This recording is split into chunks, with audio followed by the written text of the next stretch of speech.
ದಾಂಡೇಲಿಯ ಬಸವೇಶ್ವರ ನಗರದ ಶ್ರೀ ಶಿರಡಿ ಸಾಯಿಬಾಬಾ ಮಂದಿರದಲ್ಲಿ ವಿಜೃಂಭಣೆಯಿಂದ ನಡೆದ 19ನೇ ವರ್ಷದ ವಾರ್ಷಿಕ ವರ್ಧಂತಿ ಉತ್ಸವ. ದಾಂಡೇಲಿಯ ಬಸವೇಶ್ವರ ನಗರದಲ್ಲಿರುವ ಶ್ರೀ ಶಿರಡಿ ಸಾಯಿಬಾಬಾ ಮಂದಿರದಲ್ಲಿ 19ನೇ ವರ್ಷದ ವಾರ್ಷಿಕ ವರ್ಧಂತಿ ಉತ್ಸವವು ಇಂದು ಬುಧವಾರ ವಿಜೃಂಭಣೆಯಿಂದ ಜರುಗಿತು. ನಿನ್ನೆ ಮಂಗಳವಾರದಿಂದಲೇ ವಾರ್ಷಿಕ ವರ್ಧಂತಿ ಉತ್ಸವವು ಶ್ರೀ ಶಿರಡಿ ಸಾಯಿಬಾಬಾರವರ ಭವ್ಯ ಶೋಭಾಯಾತ್ರೆ ಪಲ್ಲಕ್ಕಿ ಉತ್ಸವದ ಮೂಲಕ ಪ್ರಾರಂಭಗೊಂಡಿತು.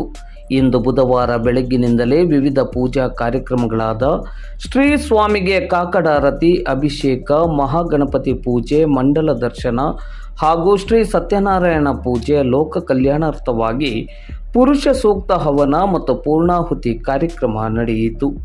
ಶ್ರೀ ಶಿರಡಿ ಸಾಯಿಬಾಬಾರವರ ಮಹಾಮಂಗಳಾರತಿ ಕಾರ್ಯಕ್ರಮದ ಬಳಿಕ ಮಧ್ಯಾಹ್ನ ಪ್ರಸಾದ ವಿತರಣೆ ಹಾಗೂ ಸಾರ್ವಜನಿಕ ಅನ್ನ ಸಂತರ್ಪಣೆ ಜರುಗಿತು. ಸಾರ್ವಜನಿಕ ಅನ್ನ ಸಂತರ್ಪಣೆಯು ಇಂದು ಬುಧವಾರ ಮಧ್ಯಾಹ್ನ 3:30 ಗಂಟೆಯ ನಂತರವೂ ಮುಂದುವರೆದಿತ್ತು. ವಾರ್ಷಿಕ ವರ್ಧಂತಿ ಉತ್ಸವದಲ್ಲಿ ಹೆಚ್ಚಿನ ಸಂಖ್ಯೆಯಲ್ಲಿ ಭಕ್ತಾಭಿಮಾನಿಗಳು ಭಾಗವಹಿಸಿದ್ದರು.